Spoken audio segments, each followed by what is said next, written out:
తాకట్టులో ఉన్న బంగారాన్ని విడిపించి ఆ రోజు ఆన్లైన్ రేటుకే మేము కొంటాం. Sharma gold company. వాగర్థావివ సంపృక్తౌ వాగర్థ ప్రతిపత్తయే జగతః పితరౌ వందే పార్వతీ పరమేశ్వరౌ. సదాశివసమారంభాం శంకరాచార్య మధ్యమాం అస్మదాచార్య పర్యంతం వందే గురు పరంపరాం. ఆదిత్యాయ చ సోమాయ మంగళాయ బుధాయ చ గురుశుక్ర శనిభ్యశ్చ రాహవే కేతవే నమః.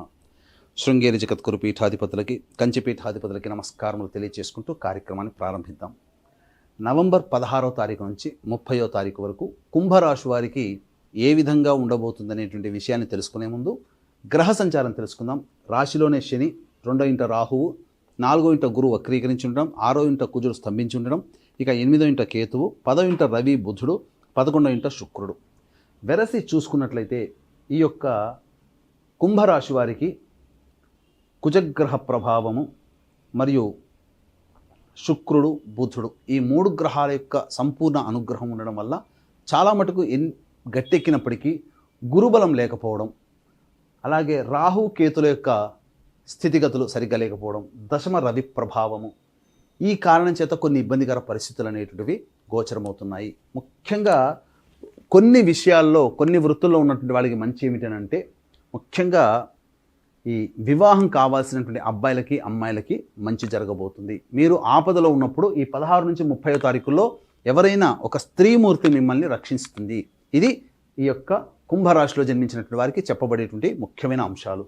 ఇక రాశిలోని శని సంచారం వక్రీకరించినటువంటి కారణం చేత మళ్ళీ రుజుమార్గంలో ప్రయాణం చేయడం, మళ్ళీ జన్మశని ప్రభావం ఉండడం, ఇక ద్వితీయ రాహు ప్రభావంలో మీ యొక్క వాక్కు ఎదుటి వాళ్ళకి ఇబ్బందిగా మారుతుండడం, చతుర్థ గురుడు ఉన్నప్పటికీ కూడాను వక్రీకరించి స్థితి ఉన్నటువంటి కారణం చేత సాధారణమైనటువంటి మిశ్రమ ఫలితాలు ఉంటాయి తప్ప చెప్పుకోదగ్గగా గురువు మీకు అనుకూలంగా ఉండకపోవడం, అలాగే కుజుడు అనుకూలము, శుక్రుడు అనుకూలం, బుధుడు అనుకూలం, రవి యొక్క ప్రభావం వల్ల ఉద్యోగ భద్రత లేకపోవడం, నిరుద్యోగస్తులు కష్టపడితే తప్ప ఫలితాన్ని పొందలేకపోవడం, ఇక కేతు ప్రభావం అష్టమ కేతు ఎలాగో ఊహించని విధంగా ఇబ్బందులు అనేటువంటివి ఎదురవుతుంటుంటాయి.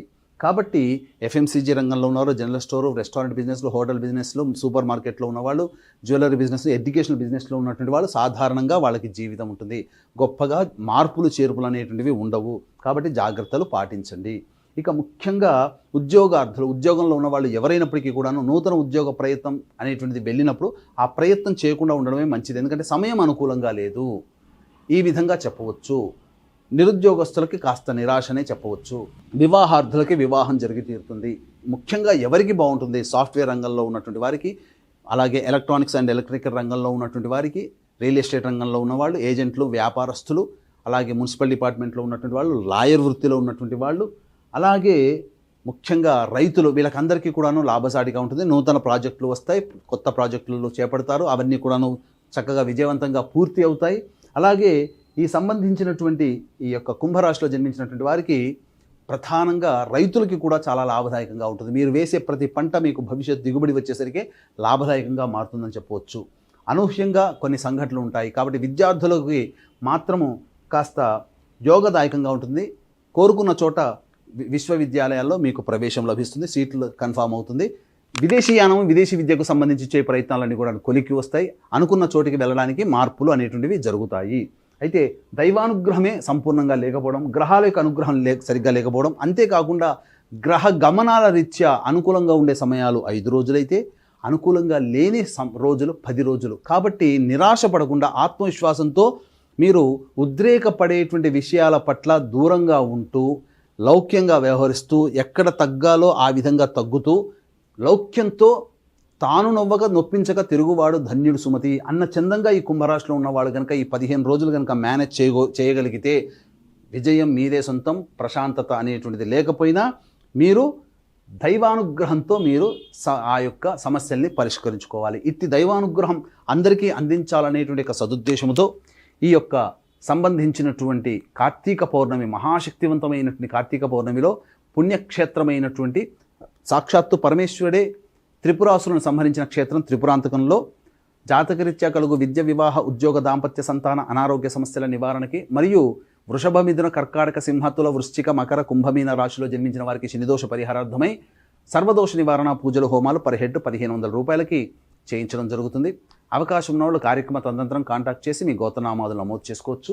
అలాగే నవంబర్ 25వ తారీఖు రోజున ఆఖరి కార్తీక సోమవారం సందర్భంగా తండ్రి వైపు 6 తరాలు, తల్లి వైపు 3 తరాల్లో ఏవైనా దుర్మరణాలు కనుక ఉన్నట్లయితే అవి పితృదోషంగా చెప్పబడతాయి. ఇట్టి పితృదోషం ఉన్నటువంటి కుటుంబంలో వ్యక్తుల మధ్య అవగాహన ఉండదు. సమస్యలు ఒకటి వెంబడ ఒకటి మీకు వచ్చి చేరుతూ ఉంటుంటాయి. పిల్లలకి పెళ్ళిళ్ళు, అలాగే సంతానం కలగకపోవడము, ఇంకా ముఖ్యంగా కుటుంబ సభ్యుల మధ్య అవగాహన లేకపోవడము, ప్రతిదీ కూడాను ఆలస్యం అవుతూ ఉండడము, తరచూ అనారోగ్యంతో గురవుతుండడం అనేటువంటి సంఘటన చోటు చేసుకుంటాయి. కాబట్టి ఆఖరి కార్తీక సోమవారం రోజున నవంబర్ 25వ తారీఖు రోజున గోకర్ణంలో పితృదోష నివారణ పూజలు జరుగుతాయి. వాటి వివరాలు కార్యక్రమం తదనంతరం కాంటాక్ట్ చేసి తెలుసుకోవచ్చు. ఇక గమనించుకున్నట్లయితే ఈ నవంబర్ 16వ తారీఖు నుంచి 30వ తారీఖు వరకు కుంభరాశి వారికి మంచి చెడు అనగా ఆదాయం, ఖర్చు, అలాగే ప్రశాంతత ఎలా ఉంటుందో తెలుసుకుందాం. 16, 17 తారీఖులో కనుక చూసుకున్నట్లయితే వాహన మరమ్మతులకి మరియు గృహోపకరణాలకి ఖర్చులు అధికంగా ఉంటాయి. తల్లిగారి ఆరోగ్యం పట్ల శ్రద్ధ వహించాల్సినటువంటిది. వాహనాన్ని నడిపేటప్పుడు జాగ్రత్తలు పాటించండి, ఖర్చులు కూడా ఉంటాయని చెప్పవచ్చు. 18, 19, 20 తారీఖుల్లో మీ ఆరోగ్యం పట్ల శ్రద్ధ వహించాలి. వృధా కాలయాపన జరుగుతుంది. ఏ పని పూర్తి కాకుండా ఉండడము, అలాగే కార్యరూపం దాల్చకుండా ఉండడము, ఖర్చులు కూడా ఉంటాయని చెప్పవచ్చు. ఇక 21, 22 తారీఖుల్లో, 23, 24 తారీఖుల్లో ధనాదాయం చక్కగా ఉంటుంది. అవసరానికి తగ్గట్టుగా, ఖర్చులకి తగ్గట్టుగా మీకు ధనాదాయం చేకూరుతుంది. మీ యొక్క ప్రగతిని చూసి ఈర్ష్యపడేటువంటి వాళ్ళే మీ చుట్టుపక్కల ఉంటారని గమనించుకోవాలి. జీవిత భాగస్వామి, వ్యాపార భాగస్వాముల మధ్య ఉన్నటువంటి పొరపచ్చాలు తొలగిపోయి చక్కగా ఆనందంగా ఉంటారని చెప్పొచ్చు. ఇక 25, 26, 27 తారీఖుల్లో ముఖ్యంగా డబ్బులు నష్టపోతారు కాబట్టి అప్పులు ఇవ్వకండి. అలాగే ఒక జిగ్జాగ్ లాగా ఉంటుంది, ఖర్చులు కూడా ఉంటాయి. కాబట్టి ఆచితూచి ఈ 3 రోజుల్లో మీ యొక్క జీవితం సర్దుబాటు చేసుకునే విధంగా ఉండండి.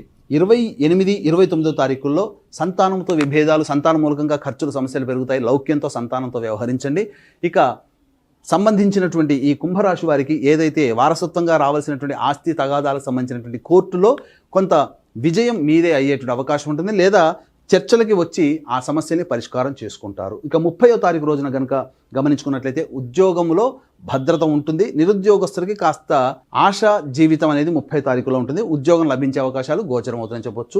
ఇక ఏ తర్వాత చెప్పొచ్చేది ఏమిటంటే 25, 26, 27 మరియు 16, 17 తారీఖులో ఖర్చులు అధికంగా ఉంటాయి. కాబట్టి వాయిదా వేసుకోవడం, ఖర్చుల శాతాన్ని తగ్గించుకోవడం చేసుకుంటే మరింత ఆనందంగా జీవిస్తారని చెప్పొచ్చు. ఈ యొక్క కుంభరాశిలో జన్మించినటువంటి వారు ప్రతిరోజు దత్తాష్టక పారాయణము, అలాగే సుబ్రహ్మణ్య భుజంగ స్తోత్ర పారాయణం రోజుకి 3 సార్లు కనుక చదువుకున్నట్లయితే సమస్యలు చాలా మటుకు పరిష్కారం అవుతాయని చెప్పొచ్చు. ఇవన్నీ కూడా గోచార రీత్యా చెప్పబడుతున్నటువంటి ఫలితాలు. దీనికి విభిన్నంగా ఇంకా సమస్యలు మిమ్మల్ని బాధిస్తున్నాయంటే మీ యొక్క జన్మజాతక రీత్యా ఉన్నటువంటి జన్మకుండలిలో నడుస్తున్నటువంటి దశాంతర దశల ప్రభావం కన్నా కాబట్టి దగ్గరలోని మంచి ఉపాసనా పరులైనటువంటి జ్యోతిషుని సంప్రదించి వారి సలహాలు, సూచనలు కనుక పాటించినట్లయితే మరింత మెరుగైనటువంటి జీవితాన్ని పొందుతారని తెలియజేస్తూ సర్వం శ్రీ ఉమామహేశ్వర పర బ్రహ్మార్పణమస్తు.